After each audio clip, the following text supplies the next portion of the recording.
한국인들이요? 그들은 외계인이에요. 그게 아니면 어떤 말로도 설명이 안 됩니다. 지금부터 제가 하는 말을 믿기 힘드실 거예요. 라고 말하며 숨을 내쉬는 여성이 있는데요.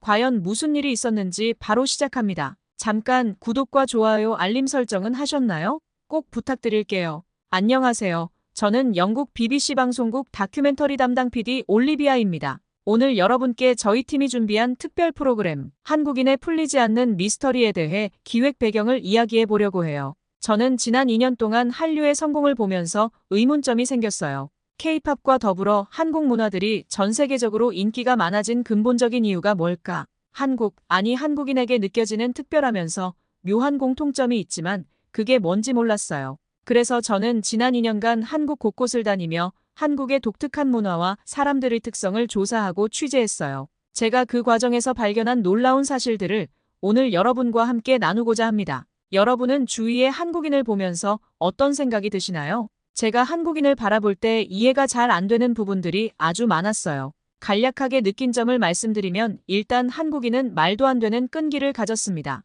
마치 불사조처럼 어떤 어려움이 닥쳐도 다시 일어나서 운동이든 기술이든 어떤 분야든 늦게 시작해도 눈 깜짝할 사이에 정상에 오르더라고요. 마치 RPG 게임의 주인공처럼 경험치를 말도 안 되게 빨리 쌓아 레벨업하는 모습이랄까요? 세계 1위까지 너무 쉽게 도달하는 뭐라고 설명하기 어려운 타고난 능력치가 있죠. 올림픽에서 한국 순위를 보면 놀라워요. 땅도 작은 나라에서 이렇게 많은 체육 엘리트들이 나오다니 정말 신기하죠. 또한 한국인들의 에너지는 정말 대단했어요. 밤새도록 술을 마시고 노는가 했더니 다음날 언제 그랬냐는 듯이 아침 일찍 일어나 열심히 일하더라고요. 그리고 또 저녁 때는 엄청 달리고요. 이런 에너지는 처음 봤어요. 일하는 시간은 세계 2위인데 또 노는 시간도 세계 3위로 이 수치로만 봐서는 그 성실한 유대인들이 게으름뱅이처럼 보일 정도로 한국인들은 거의 잠을 안 자는 사람들입니다. 하지만 전 세계인들은 모르는, 아니 절대 따라할 수 없는 한국인들의 특징이 있죠.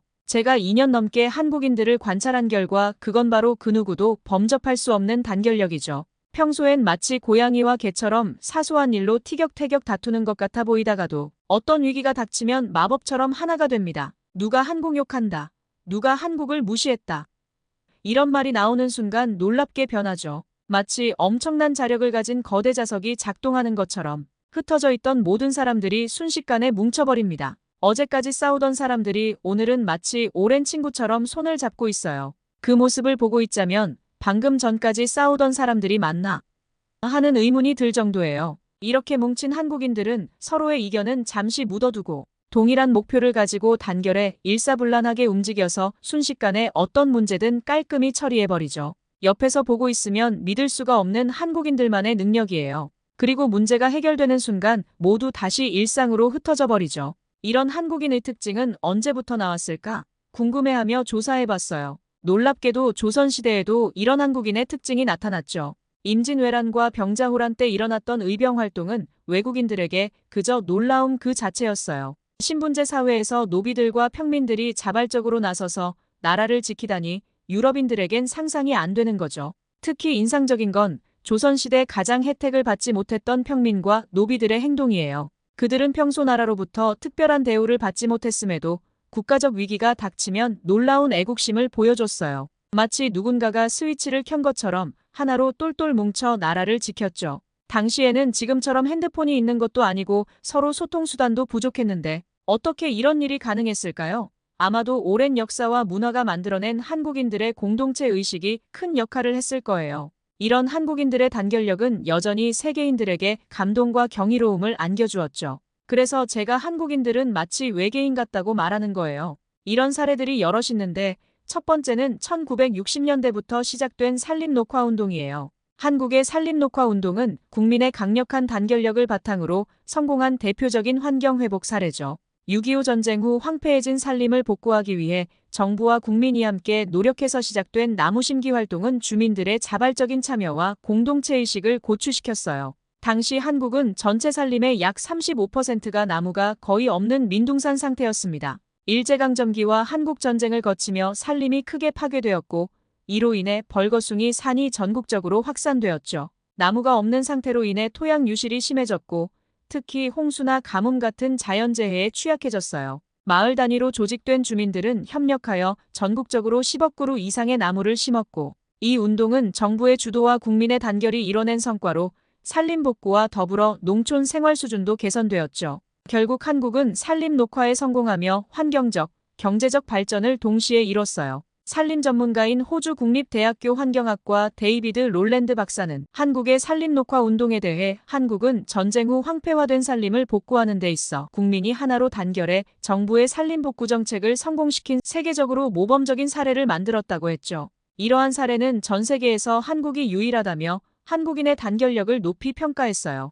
이러한 사례들이 놀랍게도 또 있었죠. 바로 새마을 운동이라는 거예요. 새마을 운동은 1970년대 한국 농촌 개발을 목표로 추진된 국가적 운동으로 국민의 단결력이 핵심적인 성공 요인이에요. 정부 주도로 시작된 이 운동은 잘 살아보자라는 슬로건 아래 주민들이 협력하여 농촌 환경 개선과 생활 수준 향상을 도모했죠. 특히 마을 단위로 주민들이 함께 길을 닦고 집을 고치며 자원을 공유하는 등 공동체 의식이 강화되었어요. 또한 국민은 자발적으로 참여해 마을 개발에 기여하며 농업 생산성을 높이고 경제적 자립을 이뤄냈죠. 이러한 단결력은 한국 사회 전반에 긍정적인 변화를 가져왔으며 경제 발전의 기초가 되었고 새마을 운동은 한국인의 협력과 단결의 상징으로 여겨지죠. 그리고 저를 제일 놀라게 했던 충격적인 사례를 말씀드릴게요. 저는 이것을 취재하면서 정말 한국인들에게 존경심이 절로 생겨났어요. 하지만 여러분들은 믿기 힘드실 거예요. 저도 처음에는 믿을 수가 없었으니까요.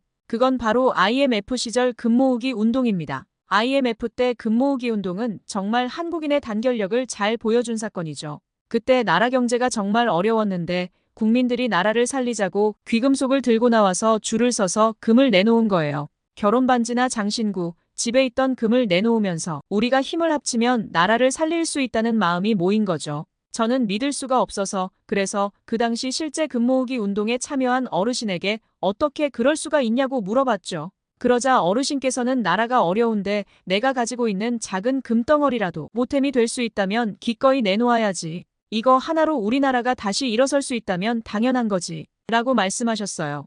또 다른 분은 결혼할 때 받은 금반지지만 그때는 나라가 힘드니까 이걸 내놓는 게 맞는 것 같았죠. 그래야 우리 아이들에게도 더 나은 미래를 줄 수 있지 않겠어요? 라고 했습니다. 저는 어르신들의 말씀을 듣고 깊은 감동을 받았어요. 확실히 한국인은 마인드가 세계 다른 어떤 민족과도 달랐어요. 원래는 빚을 다 갚으려면 20년은 걸릴 거라 했는데 제가 말한 한국인의 말도 안 되는 놀라운 단결력으로 똘똘 뭉쳐서 3년 8개월 만에 해결해버린 거예요. 그리고 그 모습을 본 외국 투자자들이 이 나라는 절대 무너지지 않겠구나 하고 다시 투자를 시작하면서 우리 경제가 더 빨리 회복할 수 있었던 거죠. 이러한 사례들을 들으면 들을수록 좀 더 알고 싶어졌어요. 그래서 비슷한 사례가 있는지 조사하던 중 2007년에 태안기름 유출 사고라는 게 있었죠. 이 또한 말도 안 되는 한국인들의 단결력을 잘 보여주는 사건이에요. 제가 왜 한국인은 외계인 같다고 하는지 이해가 가시나요? 저 같은 외국인 시선에서는 도저히 이해가 안 가거든요. 사고는 11월 7일 한 해양 운송선에서 기름이 유출되면서 시작되었어요. 기름이 태안 해안으로 흘러들어가면서 바다가 오염되고 해양 생물들이 큰 피해를 입었죠. 해안가에는 기름이 덮여서 아름다운 해변이 잿빛으로 변해버렸어요. 사고가 발생하자 한국 전역에서 사람들의 반응이 급속히 확산되었습니다. 뉴스에서 상황이 전해지자마자 전국의 자원봉사자들이 태안으로 달려갔다고 해요. 이들은 우리의 바다를 지키자는 마음으로 모였었죠. 일주일도 채 안 되어 수천 명의 자원봉사자들이 태안에 모였고 이들은 평소에 해양 환경을 보존하려는 의지를 가진 사람들이었습니다. 이 자원봉사자들은 열악한 환경 속에서도 포기하지 않고 최선을 다했어요. 기름 제거 작업은 매우 힘든 일이었고 기름이 바위와 모래 사이에 끼어 있어 쉽게 제거할 수 없었죠. 그래서 이들은 하루 종일 기름을 닦아내고 때로는 손으로 기름을 제거하기도 했습니다. 작업 중에는 기름이 묻은 수건이나 장갑을 버리는 대신 자원봉사자들이 기름이 묻은 옷을 세탁하여 재사용하는 모습도 보였죠. 그뿐만 아니라 많은 사람들이 자발적으로 물과 음식을 제공하거나 쓰레기를 치우고 주변 환경을 정리하는 등의 도움을 주었습니다. 기업과 단체들도 물품 지원과 재정 지원을 아끼지 않았습니다. 예를 들어 음식점과 제빵소에서는 자원봉사자들에게 무료로 음식을 제공했고 장비 회사는 기름 제거에 필요한 도구를 대여했어요. 특히 놀라운 점은 어린아이부터 노인까지 다양한 연령대의 사람들이 함께 참여하여 기름이 묻은 해양 생물을 구하는 모습이었습니다. 어떤 어머니는 아이들과 함께 바닷가에 나가서 기름을 제거하고 생물들을 살리기 위해 노력했어요. 노인분들은 손수건을 들고 바닷가에서 기름을 제거하며 힘을 보탰습니다. 이런 모습은 어려운 상황에서 서로가 도와야 한다는 마음이 모인 결과였죠. 한국인의 단결력 덕분에 기름 유출 사고는 점차 해결되었고 태안의 해변은 다시 깨끗해졌습니다. 자원봉사자들의 노력 덕분에 많은 해양 생물들이 구출되었고 태안 주민들도 다시 원래의 삶을 되찾을 수 있었죠. 이 과정에서 한국인들은 서로 돕고 협력하는 힘이 얼마나 큰지를 다시 한번 깨달았고 서로를 도우며 어려움을 극복할 수 있음을 보여주었어요. 미국 스크립스 해양연구소의 제니퍼 리 교수는 이렇게 평가했어요. 20년 넘게 환경재해를 다뤄왔지만 이런 대규모 자원봉사 활동은 처음 봅니다. 한국의 사례는 시민주도 환경복구의 새로운 모델이 될 것 같습니다. 전문가의 의견을 들으며 저는 태안 기름 유출 사고 대응이 단순한 환경복구를 넘어 한국이라는 나라와 국민성을 세계에 알리는 중요한 계기가 되었다고 확신하게 되었습니다. 이런 나라가 한국이고 이런 국민이 한국인이에요. 제가 이번 다큐멘터리 제목을 한국인의 풀리지 않는 미스터리라고 지은 이유를 아시겠나요? 저희 눈에는 정말 미스터리죠. 이런 한국인의 국민성을 보여주는 사례가 또 있어요. 코로나19가 처음 발생했을 때 모두 생각나시나요? 왜 K방역이라고 영국 방송에서 떠들어댔는지 알려드릴게요. 코로나 팬데믹 당시 한국은 매우 빠르게 움직였습니다. 한국 정부는 신속하게 여러 곳에 검사소를 설치했어요. 특히 드라이브 스루 검사소는 세계의 주목을 받았죠. 차에서 내리지 않고도 검사를 받을 수 있어서 편리하고 안전했거든요. 이런 방식으로 많은 사람들이 쉽고 빠르게 검사를 받을 수 있었습니다. 미국에서는 뉴욕, 캘리포니아, 텍사스 등 여러 주에서 한국식 드라이브 스루 검사소를 도입했습니다. 심지어 백악관 코로나19 대응팀도 한국의 사례를 언급하며 드라이브 스루 검사의 중요성을 강조했죠. 영국의 경우 국민보건서비스가 한국의 모델을 참고해 드라이브 스루 검사소를 설치했습니다. 런던, 맨체스터 등 주요 도시에 빠르게 확산되었어요. 독일에서도 베를린, 뮌헨 등 대도시를 중심으로 드라이브 스루 검사소가 설치되었습니다. 독일 언론들은 한국의 신속하고 효율적인 검사 방식을 높이 평가했죠. 심지어 아랍에미리트의 아부다비에서도 한국식 드라이브 스루 검사소를 도입했습니다. 이들은 한국의 방식을 그대로 모방해 차에서 내리지 않고도 10분 만에 검사를 받을 수 있게 했어요. 이처럼 한국의 드라이브 스루 검사소는 전 세계적으로 확산되어 많은 나라들의 코로나19 대응에 큰 도움을 주었습니다. 한국의 또 다른 강점은 빠른 검사 결과 통보였어요. 보통 하루 이내에 결과를 알려주었죠. 그리고 확진자가 나오면 즉시 동선을 파악하고 접촉자를 찾아 자가격리 조치를 취했어요. 이런 신속한 대응이 바이러스 확산을 막는 데 큰 도움이 되었죠. 정보 공개도 한국 방역의 중요한 특징이었습니다. 정부는 매일 상세한 브리핑을 통해 새로운 확진자 수, 지역별 현황, 주요 감염 경로 등을 투명하게 공개했어요. 이렇게 정확한 정보를 제공함으로써 국민들의 신뢰를 얻을 수 있었고 불필요한 공포와 혼란을 막을 수 있었죠. 한국 방역의 가장 큰 성공 요인은 바로 국민들의 협조였습니다. 거리를 걷다 보면 마스크를 쓰지 않은 사람을 찾기가 정말 어려웠어요. 어린아이부터 노인까지 거의 모든 사람들이 마스크를 착용했습니다. 심지어 한여름 더위 속에서도 불편함을 감수하고 마스크를 썼죠. 버스나 지하철에서는 더욱 놀라운 광경이 펼쳐졌습니다. 빽빽이 들어선 승객들 사이에서 마스크를 쓰지 않은 사람은 단 한 명도 볼 수 없었어요. 또한 대부분의 사람들이 대화를 자제하고 조용히 각자의 목적지로 향했습니다. 손소독제 사용도 일상이 되었죠. 건물에 들어갈 때마다 자연스럽게 손소독제를 사용하는 모습이 흔했어요. 많은 가게에서는 입구에 손소독제를 비치해 두었고 시민들은 자발적으로 이를 사용했습니다. 이웃 간에 마스크를 나누어 주는 일이 흔했고 특히 독거노인이나 장애인 가정에 방역 물품을 전달하는 자원봉사도 활발했어요. 심지어 주민들이 돌아가며 엘리베이터 버튼을 소독하는 일까지 했다고 하죠. 이런 모습들은 한국 사람들의 강한 공동체 의식을 잘 보여줍니다. 개인의 불편함을 감수하면서도 공동체의 안전을 위해 협조하는 모습, 그리고 어려운 상황에서 서로를 돕는 모습은 정말 감동적이었습니다. 물론 의료진들의 헌신도 빼놓을 수 없죠. 의사, 간호사들은 밤낮 없이 환자들을 돌보며 최선을 다했어요. 때로는 자신의 안전을 걱정해야 하는 상황에서도 묵묵히 일했죠. 이런 의료진들의 노력 덕분에 많은 생명을 구할 수 있었습니다. 과학기술의 활용도 한국 방역의 특징이었어요. 한국은 빠르게 진단키트를 개발하여 대규모 검사를 가능하게 했습니다. 또한 스마트폰 앱을 통해 자가격리자들을 관리하고 QR코드로 출입 명부를 작성하는 등 첨단 기술을 방역에 적극 활용했죠. 이런 노력들이 모여 한국은 다른 나라들보다 코로나19를 잘 통제할 수 있었습니다.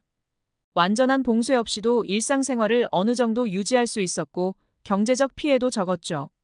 이런 한국의 방역 성공은 세계의 주목을 받았고 많은 나라들이 한국의 방식을 따라했어요. 반면 중국의 대응은 좀 달랐습니다. 중국은 강력한 봉쇄 정책을 실시했어요. 우한 같은 도시 전체를 봉쇄하고 주민들의 외출을 엄격히 제한했죠. 이런 방식은 바이러스 확산을 막는 데는 효과적이었지만 시민들의 일상생활에 큰 제약을 가져왔습니다. 또한 중국은 초기에 정보 공개가 제한적이었어요. 상황의 심각성을 뒤늦게 알리면서 초기 대응이 지연되었죠. 이는 한국이 투명하게 정보를 공개한 것과는 대조적입니다. 중국에서도 의료진과 시민들의 노력이 있었지만 대부분 정부의 지시에 따른 것이었습니다. 이렇게 비교해보면 한국 방역의 장점이 더 잘 드러납니다. 한국은 민주적이고 투명한 방식으로 시민들의 자발적인 참여를 통해 위기를 극복했어요. 강제적인 통제보다는 소통과 협력을 통해 문제를 해결한 것이죠. 한국의 이런 모습은 세계의 새로운 모델을 제시했습니다. 위기 상황에서도 인권을 지키면서 효과적으로 대응할 수 있다는 것을 보여준 거예요. 이는 한국인들이 자부심을 가질 만한 일이라고 생각합니다. 저는 제가 취재하고 조사한 것들을 가지고 전문가들을 찾아가서 여러 의견을 들어봤어요. 옥스퍼드 대학의 한국학 교수인 제임스 리 박사는 이렇게 말하더군요. 한국인의 단결력은 역사적 경험에서 비롯됐어요. 오랜 시간 외세의 침략을 겪으며 함께 뭉쳐야 살아남을 수 있다는 집단의식이 형성된 거죠. 특히 일제강점기와 한국전쟁을 거치며 이런 의식이 더욱 강화됐습니다. 일제강점기 동안 한국은 일본 제국의 식민지로서 많은 어려움을 겪었어요. 이 시기에 한국인들은 일본의 억압과 착취에 맞서기 위해 협력하고 단결해야만 했죠. 일제의 강압에 저항하는 운동과 독립운동가들의 노력은 한국인들 사이에 강한 집단의식을 심어주었고 함께 뭉쳐야만 생존할 수 있다는 인식을 확립하게 되었습니다. 그 후 한국전쟁은 또 다른 시련이었어요. 전쟁의 참화 속에서 한국은 완전히 폐허가 되었고 많은 사람들이 고통을 겪었죠. 이 시기 한국인들은 서로 돕고 협력하며 생존을 위한 필사적인 노력을 했고 전쟁의 어려움을 함께 극복해 나가면서 한국인들 사이에는 함께 이겨내야 한다는 집단의식이 더욱 깊어졌어요. 전후 복구 과정에서도 한국인들은 서로 돕고 힘을 모아 국가 재건에 나섰죠. 교수님의 말씀을 들으니 조금은 이해가 됐어요. 하버드 대학의 사회학 교수인 마이클 존슨 교수는 다른 측면을 지적했습니다. 한국 사회의 빠른 변화가 단결력에 중요한 역할을 했다고 지적했죠. 그는 한국이 급격한 산업화와 민주화를 경험하면서 한국인들이 변화에 빠르게 적응하는 능력을 키웠다고 설명했어요. 이런 적응력이 위기 상황에서의 단결로 이어진다고 했습니다. 또한 한국은 민주화를 통해 정치적 시스템과 사회적 구조의 급격한 변화를 경험했죠. 1980년대와 1990년대 초의 민주화 운동은 한국 사회가 권위주의에서 민주주의로 전환하는 과정에서 중요한 역할을 했어요. 이 시기에 한국인들은 정치적 변화와 사회적 갈등을 해결하기 위해 협력하고 단결하는 법을 배웠죠. 마이클 존슨 교수는 이렇게 빠른 변화에 적응하는 능력이 위기 상황에서 단결력으로 이어진다고 설명했어요. 한국 사회는 지속적으로 변하는 환경에 적응하며 위기 상황에서도 협력할 수 있는 능력을 키워왔죠. 이 적응력 덕분에 한국인들은 위기 상황에서도 효과적으로 대응하고 단결하여 문제를 해결할 수 있었어요. 이러한 전문가들의 의견을 종합해보면 한국인의 특성은 역사, 문화, 사회, 경제 등 다양한 요인이 복합적으로 작용한 결과라고 볼 수 있겠네요. 특히 단결력의 원천은 오랜 역사적 경험, 빠른 사회 변화에 대한 적응, 경제 발전 과정에서의 국민적 협조가 핵심인 것 같았죠. 그렇다면 이러한 한국인의 특성이 현대 사회에 미치는 영향은 무엇일까요? 긍정적인 면과 부정적인 면이 공존한다고 합니다. 긍정적으로는 위기 상황에서의 빠른 대처 능력을 들 수 있어요. 앞서 살펴본 K방역의 성공이 대표적인 예죠. 또한 새로운 기술이나 트렌드를 빠르게 받아들이고 발전시키는 능력도 이러한 특성에서 비롯된다고 볼 수 있습니다. 반면 부정적인 면도 있다고 하네요. 빠른 변화 속도로 인한 세대 간 갈등이나 사회적 스트레스도 문제로 지적되고 있어요. MIT의 리처드 스미스 교수님은 한국의 미래에 대해 이렇게 예측하셨습니다. 그는 한국 사회가 앞으로 개인의 다양한 생각과 개성을 존중하면서도 필요할 때는 모두 뭉쳐서 협력할 수 있는 유연한 공동체 문화를 만들어갈 것이라고 했죠. 이게 바로 한국만의 독특한 사회 모델이 될 거라고 말했어요.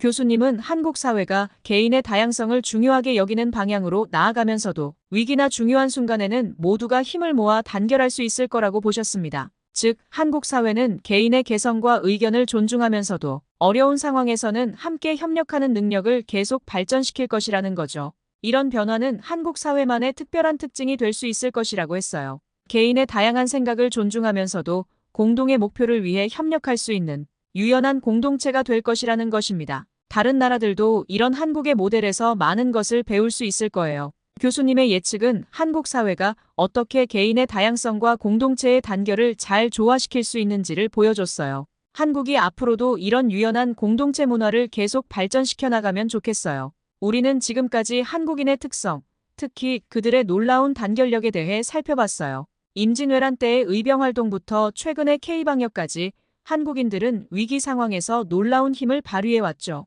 그리고 이는 세계인들의 관심과 놀라움을 자아내고 있습니다. 지난 2년간 한국을 취재하면서 저는 이 나라의 미래에 대해 많은 생각을 하게 됐습니다. 한국의 역동적인 모습을 보며 앞으로 이 나라가 어떤 방향으로 나아갈지 정말 궁금해졌죠.